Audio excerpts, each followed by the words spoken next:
오늘 말씀은 누가복음 5장 33절에서 39절까지 말씀입니다. 새 포도주를 먹어야 산다는 제목으로 잠시 말씀을 나누기를 원합니다. 먼저 제가 말씀을 봉독해 드리겠습니다. 그들이 예수께 말하되 요한의 제자는 자주 금식하며 기도하고 바리새인의 제자들도 또한 그리하되 당신의 제자들은 먹고 마시나이다. 예수께서 그들에게 이르시되 혼인집 손님들이 신랑과 함께 있을 때에 너희가 그 손님으로 금식하게 할 수 있느냐? 그러나 그날에 이르러 그들이 신랑을 빼앗기리니 그날에는 금식할 것이니라. 또 비유하여 이르시되 새 옷에서 한 조각을 찢어 낡은 옷에 붙이는 자가 없나니 만일 그렇게 하면 새 옷을 찢을 뿐이요 또 새 옷에서 찢은 조각이 낡은 것에 어울리지 아니하리라. 새 포도주를 낡은 가죽 부대에 넣는 자가 없나니 만일 그렇게 하면 새 포도주가 부대를 터뜨려 포도주가 쏟아지고 부대도 못쓰게 되리라. 새 포도주는 새 부대에 넣어야 할 것이니라. 묵은 포도주를 마시고 새 것을 원하는 자가 없나니 이는 묵은 것이 좋다 함이니라. 아멘. 오늘 이 본문 말씀은 그 요한의 제자들과 바리새인의 제자들은 이 금식을 이에 대해서 찬성하는 그런 입장입니다. 그러나 예수님과 예수님의 제자들은 현재 금식할 때가 아니다. 서로 간의 의견이 지금 다릅니다. 이런 두 의견이 좀 갈리는 상황 가운데서 예수님께서 바리새인의 제자들 또 세례요한의 제자들에게 이런 말씀을 하시고 있습니다. 세례요한의 제자들 가운데서 세례요한이 이렇게 얘기를 합니다. 요한복음 1장 35절에 세례요한이 자기 제자들 가운데 두 사람과 함께 섰다가 예수님께서 지나심 거니심을 보고 말하되 보라 하나님의 어린 양이로다. 두 제자가 그의 말을 듣고 예수를 따랐다 그랬습니다. 여기서 말하는 두 제자 중에 한 사람이 예수님의 제자가 되는 안드레임을 성경은 증거하고 있습니다. 예수님의 제자가 되기 전에 세례 요한의 제자였던 사람들, 그런 사람들 가운데 일부가 세례 요한 곁을 떠나서 예수님의 제자가 된 것을 볼 수 있습니다. 그렇지만 세례 요한의 제자들 중에서 세례 요한을 떠나서 예수님을 따른 자들도 있지만 끝까지 세례 요한의 곁에 머물면서 세례 요한의 제자들로 살아간 자도 있음을 우리는 주목해야 합니다. 이 세례 요한은 누구냐 하면 율법의 마지막 선지자입니다. 어떻게 보면 세례 요한의 사역과 더불어 율법 시대가 끝난다고 해도 과언이 아닙니다.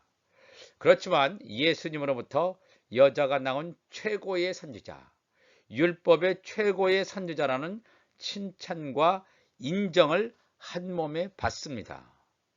왜 그러냐 하면 바로 예수님께서 하나님의 어린 양이로다.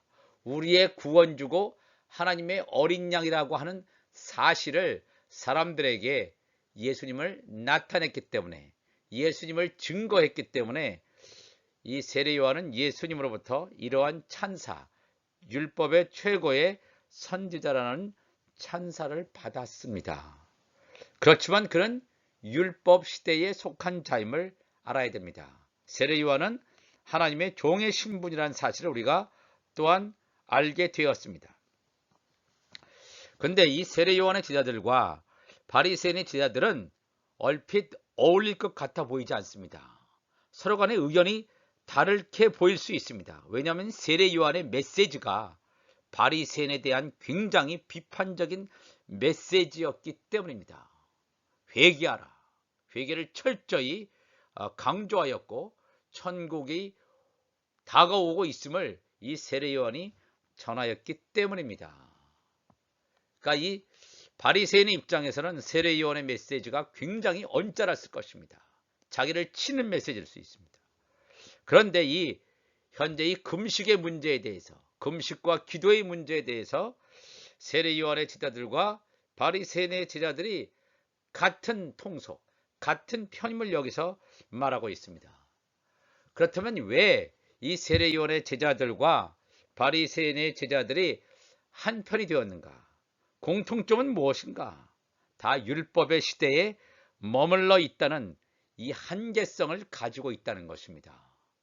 율법에 머물러 있느냐, 아니면 예수님께서 말씀하신 천국 복음으로 나아가느냐, 이런 갈림길에 있을 때 세례 요한의 제자들, 세례 요한의 제자의 자리에서 뛰쳐나가지 못하고 그 자리에 머물러 있는 세례 요한의 제자들도 바리새인의 제자들과 동일하게 율법에 갇혀 있는 그러한 삶을 산 것을 성경은 증거해 주고 있습니다. 우리가 여기서 정확하게 하나님의 말씀을 봐야 될 줄로 믿습니다. 예수님께서는 예수님의 제자들은 너희들과 다르다는 것을 말씀합니다. 습관대로 하는 종교의식이나 즉 금식이나 기도 같은 것, 이것도 물론 우리가 하나님의 말씀에 있기 때문에 당연히 해야 됩니다. 그러나 어떤 종교적인 틀이나 전통에 매여서 하는 것이 아니라 금식과 기도를 어느 때에 해야 되는지 분명히 알고 하나님의 성령의 인도함을 받고 해야 되는데, 이 세례 요한의 제자들과 바리새인들은 하나의 종교적인 형식 전통에 매여 있음을 예수님께서 지적하시고 있습니다. 그들은 이스라엘의 정한 절기 또는 시간에 따라서 종교의식을 행해 왔습니다. 물론 그러한 절기 가운데서 하나님의 역사하심이 있고 하나님의 행하도록 말씀하실 수 있습니다. 그러나 하나님의 인도와 하나님의 사건과 관계없이 금식과 기도를 하는 그런 일상화된 전통적인 종교적인 틀을 예수님께서는 깨시고 있다는 것을 오늘 말씀하고 있습니다. 예수님의 이 말씀 속에는 율법의 시대와 복음의 시대가 완전히 나누어짐을 말씀하고 있습니다. 예수님이 오셨다는 것은 예수님이 구원자 메시아로 오셔서 복음을 전해 주셨는데, 예수님께서 오심으로 말미암아 복음의 시대, 하나님 나라가 시작되었다는 것을 우리에게 분명하게 말씀해 주십니다. 그러면서 예수님께서 이 율법과 복음, 복음과 율법이 어떻게 다른지, 율법 시대와 복음 시대가 어떻게 달라야 되는지를 예수님께서 비유를 들어서 설명해 주시고 있습니다. 누가복음 5장 36절에 또 비유하여 이르시되 새 옷에서 한 조각을 찢어 낡은 옷에 붙이는 자가 없나니 만일 그렇게 하면 새 옷을 찢을 뿐이요 또 새 옷에서 찢은 조각이 낡은 것에 어울리지 아니하리라 그랬습니다. 예수님은 느닷없이 옷의 비유를 가지고 새 옷, 낡은 곳을 가지고 이렇게 복음과 율법을 설명해 주시고 있습니다. 예수님께 여기서 말씀하신 것처럼 이것은 비유입니다. 비유. 예수님께서 말씀하시는 천국 복음을 통해서 예수님의 입에서 나와서 사람 몸에 입혀짐으로 말미암아 그리스도의 의의 옷이 입혀지는 그러한 새 옷을 말합니다. 그냥 우리 사람이 입는 새 옷이 아니라 예수님의 입을 통해서 사람의 몸에 입혀지는 그리스도의 옷을 뜻하는 새 옷. 그러한 옷에서 한 조각을 떼어내어서 이미 지나버린 율법의 시대에 입혀졌던 낡은 옷, 율법의 옷에 어떤 헤어진 부분에다가 대고 깁는다면 얼마나 우스꽝스러운 모습이겠습니까? 새 옷과 지금 낡은 옷이 어디 부분이 헤어졌는데 그 낡은 옷을 수선하기 위해서 멀쩡한 새 옷의 어느 부분을 잘라서 수선하는 어리석은 자가 있겠습니까? 그런 자는 없을 것입니다. 이런 의복을 보는 것도 참으로 이상하게 보이지만 예수님이 오셔서 복음의 시대를 여셨다면 여전히 그럼에도 불구하고 여전히 율법의 시대에 안주하면서 율법의 옷을 입고 있으며 부분적으로 복음의 옷을 땜빵질 한다면 그것이 온전한 천국 복음이겠느냐 그런 뜻입니다. 율법의 시대, 복음의 시대. 물론 예수님 그 당시는 율법의 시대와 복음의 시대가 오버래핑되는 겹쳐있는 그런 시대라고도 보여집니다. 그렇지만 분명히 예수님께서 오셔서 복음의 시대, 하나님 나라의 시대를 분명히 여셨습니다. 그 당시 사람들에게는 충격이었을 것입니다. 저희들은 율법을 하나님 말씀으로 알고 왔는데 율법에 대한 재해석을 하시고 어떤 부분은 율법을 폐기하면서까지 그것을 완전히 무효화시키면서까지 천국 복음을 전하시는 예수님의 모습은 그들에게는 충격이었을 것입니다. 예수님께서 누가복음 5장 37절 말씀하시죠. 새 포도주를 낡은 가죽 부대에 넣는 자가 없나니 만일 그렇게 하면 새 포도주가 부대를 터뜨려 포도주가 쏟아지고 부대도 못 쓰게 되리라. 5장 36절의 말씀과 동일한 말씀을 예수님께서 새 포도주와 낡은 가죽 부대를 가지고 말씀을 하십니다. 이 새 포도주는 예수님의 새로운 말씀입니다. 천국 복음입니다. 예수님의 입에서 나오는 말씀이 되겠습니다. 새 곡식이죠. 묵은 곡식이 아니란 말입니다. 물론 예수님이 오시기 전에는 묵은 포도주가 용인되었습니다. 그 이전의 포도주, 율법이 용인되었습니다. 왜? 모세 시대부터 예수님이 오시기 전까지는 율법 시대였기 때문에 유대인들은 율법을 가지고 생활해 왔습니다. 그렇지만 율법은 죄를 깨닫는 것이고 이 율법을 통해서 그리스도가 오심을 가리키는 사인 인디케이터의 역할은 하지만 율법으로 말미암아서는 한 사람도 구원을 얻지 못하기 때문에 그렇습니다. 그런데 예수님께서 오셔서 뭐라고 말씀하시냐면 바리새인과 사두개인의 누룩, 교훈을 주의하라고 말씀하십니다. 바리새인이나 사두개인이 가르치는 누룩이라고 하는 것은 그들이 깨닫고 있는, 알고 있는 율법을 가리키고 있는 것입니다. 동물 제사도 하고, 또한 동물 제사는 우리가 다 잘 아는 것처럼 부족합니다. 그것으로 우리의 죄가 완전히 씻겨지는 것은 아니라고 하는 것입니다. 율법은 그 자체로 충족되는 것이 아니라 복음을 가리키고 있는데 거꾸로 만약에 이 복음 시대가 왔고 예수님께서 오셔서 복음을 전하는데 다시 복음에서 율법으로 돌아간다면 어떻게 되겠습니까?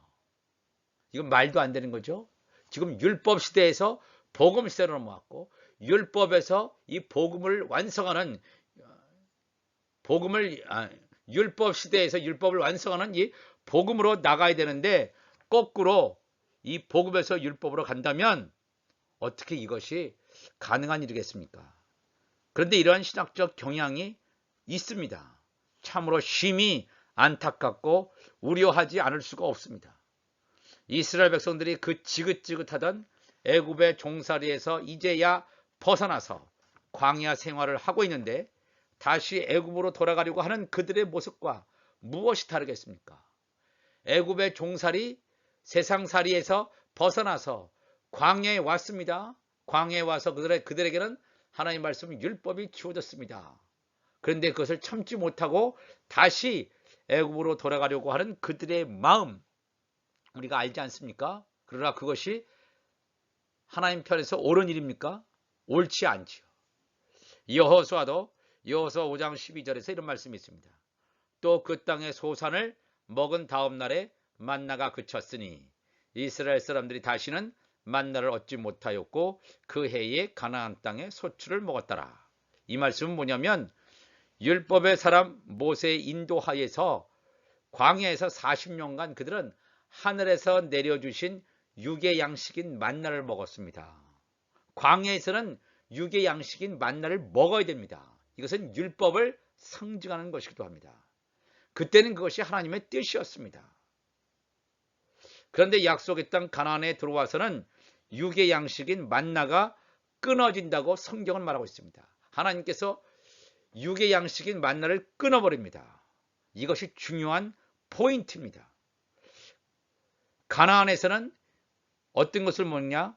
가나안에서 생산되는 양식, 즉 이것은 영의 양식을 상징하는 것입니다. 가나안 땅이라고 하는 것은 약속의 땅이라고 하는 것은 천국을 예표하고 있기 때문입니다. 이것은 여기서는 영의 양식을 먹어야 되는구나. 육의 양식과 영의 양식이 다르구나 하는 것을 하나님께서 이스라엘 백성의 역사를 통해서 우리에게 분명히 가르쳐 주시고 있습니다. 우리가 하나님께서 이 사람들을 만드시고 창조하셨을 때 똑같은 양식이 아닙니다. 먼저는 육의 양식, 그 다음에 영의 양식의 흐름, 처음에는 흙에 속한 사람, 그 다음에는 신령한 사람, 이렇게 처음에는 율법, 그 다음에는 복음, 이런 순서로 진행되고 있는데 이 순서를 거슬러서 거꾸로 간다면 이게 하나님의 뜻이겠습니까? 절대 아니죠. 그래서 갈라디아 3장 2절에 사도 바울은 이것을 알고 내가 너희에게서 다만 이것을 알려 하노니 너희가 성령을 받은 것이 율법의 행위로냐 혹은 듣고 믿음으로냐 너희가 이같이 어리석으냐 성령으로 시작하였다가 이제는 육체로 바치겠느냐 그랬어요. 어떻게 이 흐름을 거슬러서 성령을 받았다면 내가 율법의 행위로 받은 것도 아니고 믿음을 통해서 받았는데 어떻게 성령으로 시작했는데 복음으로 시작했는데 예수님의 복음을 들었는데 다시 육체로 율법으로 가겠느냐 이거예요. 하나님의 아들로 부르심을 받았으면 아들로 쭉 가야 되는데 아들로 부르심을 받은 자가 어떻게 다시 종으로 갈 수 있느냐. 하나님의 왕권을 행사하는 그런 사람으로 부름을 받았는데 어떻게 제사장의 신분인 종으로 돌아갈 수 있느냐 이거예요. 갈 수 없다는 것입니다. 예수님께서는 오셔서 율법을 폐하지는 않으시지만 재해석하시는 것을 산상수훈에서 이미 말씀해 주셨습니다. 그렇다면 복음에서 율법으로 가는 것은 예수님께서 원하시는 방향이 절대 아님을 알 수 있습니다. 예수님에서 모세로 돌아간다. 이게 하나님의 뜻입니까? 아니죠. 모세에게서 예수님으로 가는 것이 올바른 방향입니다. 모세의 율법에서 예수님의 복음으로 나와야 온전한 구원의 길이 열림을 성경은 말하고 있습니다. 그렇기 때문에 예수님께서 누가복음 5장 38절에 새 포도주는 새 부대에 넣어야 할 것이니라. 예수님께서 말씀하신 설레는 것은 영이니 육은 무익하니라. 내가 너희에게 이르는 말이 영이요 생명이라. 예수님께서 말씀하시는 새 포도주는 율법의 그런 자루에 그런 낡은 부대에 넣어서는 안 됩니다. 새 부대에 넣어야 돼요. 율법 시대가 종료되었기 때문에 새 포도주는 새 부대에 넣어야 할 것이라고 분명히 율법 시대의 종식을 예수님께서 말씀하십니다. 예수님께서 하신 말씀은 바리새인 서기관 세례요한의 제자들이 말한 묵은 포도주가 아닙니다. 즉 그들이 말한 어떤 신포도주, 진노의 포도주가 아닙니다. 신포도주나 진노의 포도주, 묵은 포도주라고 하는 것은 그 당시에 바리새인과 서기관의 누룩과 같이 한시적으로 사용되었던 하나님의 말씀일 수 있는데 이것은 영원한 것이 아니라 어느 시간 예수님이 오신 이후에는 사용될 수 없음을 분명히 말씀하고 있습니다. 예수님께서 말씀하신 새 포도주 이것을 가지고 우리가 성찬 예식을 하는 것입니다. 예수님이 오셨음에도 불구하고 여전히 세례요한의 제자들이 모두 예수님의 제자로 이동한 것이 아니다라고 제가 말씀드렸습니다. 여전히 예수님의 제자 대신에 세례요한의 제자들로 남아 있었던 것처럼 여전히 묵은 포도주의 맛에 취해서 새 포도주를 알아보지 못하는 사람들이 오늘날에도 많이 있다고 하는 것입니다. 누가복음 5장 39절은 예수님께서 충격적인 말씀을 전하십니다. 과연 이러한 것이 그 당시뿐만 아니라 앞으로 2000년 동안 될 것임을 우리가 살고 있는 오늘 이 시대에도 이러한 일이 고스란히 될 것임을 예수님께서는 분명히 말씀하십니다. 누가복음 5장 39절에 묵은 포도주를 마시고 새 것을 원하는 자가 없나니 이는 묵은 것이 좋다 함이라. 사람이 만드는 포도주가 있습니다. 그 포도주는 새 포도주보다는 훨씬 더 오래되고 숙성된 오래된 묵은 포도주가 훨씬 더 값이 비싸고 맛이 좋다고 합니다. 예수님이 그 말을 빗대서 이렇게 말씀하십니다. 묵은 포도주가 사람들이 생각하기에 좋기 때문에 새 포도주를 원하지 않는다. 이는 묵은 것이 좋다 함이라. 이 말씀 가운데는 묵은 포도주, 즉 예수님께서 오셔서 하신 말씀 이전에 율법적인 것, 바리새인과 서기관들의 이 교훈, 이것을 더 좋다고 하는 거예요. 예수님의 천국 말씀보다 이 묵은 포도주를 더 좋다고 사람들은 한다 이거예요. 이는 묵은 것이 옛날 것, 이 율법 하에 있는 것이 예수님의 입에서 나오는 천국 말씀보다 더 좋다 함이라. 누가요? 사람들이. 예수님께서 하신 이 말씀은 기독교 2000년의 역사를 관통하는 지혜의 말씀이 되겠습니다. 예수님을 통해서 새 포도주가 준비되었지만 새 포도주를 받아들이지 않고 지금까지 먹어왔던 묵은 포도주를 마시겠다고 고집부리는 것을 말씀하고 있습니다. 묵은 포도주의 예찬론자가 되어서 새 포도주를 나는 마시지 않겠다, 금지시키겠다는 거예요. 바로 어떤 경우냐 하면 땅에 속한 교회, 하늘에 속한 교회가 아니라 땅에 속한 교회는 묵은 포도주를 여전히 선호합니다. 왜냐하면 바리새인, 서기관의 누룩, 그들의 지켜왔던 전통이 너무나 익숙하고 그것이 진리라고 착각하면서 지금까지 살고 있기 때문에 그랬습니다. 오늘날 우리가 살고 있는 이 시대도 묵은 포도주를 선호하는 땅에 속한 교회들이 굉장히 많이 있습니다. 우리가 예수 그리스도의 온전한 진리의 말씀으로 우리가 갈아입고 나와야 될 줄 믿습니다. 예수님께서 이와 비슷한 말씀을 누가복음 23장 28절 이하에서 말씀하고 있습니다. 예수님께서 지금 십자가 지러 가시는 그러한 장면입니다. 자기를 위해서 통곡하는 자들을 향해서 예수님께서 이렇게 말씀하십니다. 누가복음 23장 28절 예수께서 돌이켜 그들을 향하여 이르시되 예루살렘의 딸들아 나를 위하여 울지 말고 십자가를 지러 가는 나를 위하여 울지 말고 너희와 너희 자녀를 위하여 울라. 예수님이 지금 어떤 고통당하기 위해 고통당하는 것 때문에 예수의 마음이 고난 그런 육신적인 것이 아니라 나는 지금 하나님의 뜻을 이루기 위해서 간다. 하나님의 의를 위해서 간다. 그런데 너희들이 왜 우냐 이거예요. 그러면서 29절에 보라 날이 이르면 사람이 말하기를 잉태하지 못하는 이와 해산하지 못하는 배와 먹이지 못한 젖이 복이 있다 할 것이다 그랬어요. 날이 이르면 예수님 지금 돌아가시는 때입니다. 그런데 예수님께서 뭐라 그러냐면 예수 그리스도의 재림날을 말씀하세요. 보라 날이 이르면 예수님께서 재림할 때가 되면 사람들이 어떤 얘기들을 하냐면 어떠한 그런 신앙적 분위기냐 하면 사람들이 말하기를 잉태하지 못하는 이, 해산하지 못하는 배, 먹이지 못한 젖이 복이 있다. 이것이 복이 있다는 거예요. 뭔가 잉태해서 해산하고 먹이는 젖이 복이 있다고 해야 되는데 거꾸로 잉태하지 못하느니 해산하지 못하는 배, 먹이지 못한 젖이 복이 있다는 건 뭡니까? 하나님의 열매를 생산해서 먹여야 되는데, 그죠? 그렇게 먹여야 되는데 베드로전서 2장 2절에도 갓난아기들 같이 순전하고 신령한 젖을 사모하라.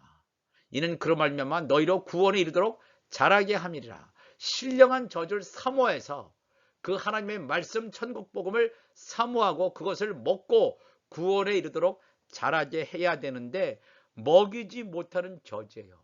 신령한 젖이 아니라 먹이지 못하는 이 젖, 오히려 그 젖을 사모하고 그것을 원하는 그 모습을 예수님께서 말씀하고 있습니다. 음녀 같은 자들이죠. 거짓 선지자들이 이러한 것을 지금 선동하고 있습니다. 그렇게 교회들마다 이렇게 신령한 젖이 아니라 먹이지 못한 젖, 해산하지 못하는 배, 잉태하지 못하는 이, 뭔가 하나님의 열매를 생산해서 의의 열매를 만들어내서 하나님의 자녀들과 종들을 구속하는 이런 생명수의 강을 흘려보내지 않고 오히려 사람을 지옥자식으로 만드는 이런 일을 오히려 복된 것이다. 그런 자를 복이 있다 하는 때가 올 것이다. 언제요? 예수님이 재림하기 전에 그랬다. 이런 때가 온다. 우리가 살고 있는 그러한 시대라고 하는 것을 우리가 기억해야 됩니다. 이러한 교회들은 이런 것을 복 있다고 가르치는 교회들은 다 음욕교회, 귀신의 처소로 전락할 것임을 분명히 하나님께서는 말씀하십니다. 우리 주님께서 말씀하십니다. 그러면서 마태복음 24장 19절 예수님께서 이렇게 말씀하십니다. 그날에는 아이벤 자들과 하나님 나라의 열매를 낳지 못하고 그냥 아이만 배어 있어요. 아이 벤 자들과 젖 먹이는 자들. 여기서 젖이라고 하는 것은 신령한 젖을 말하는 게 아닙니다.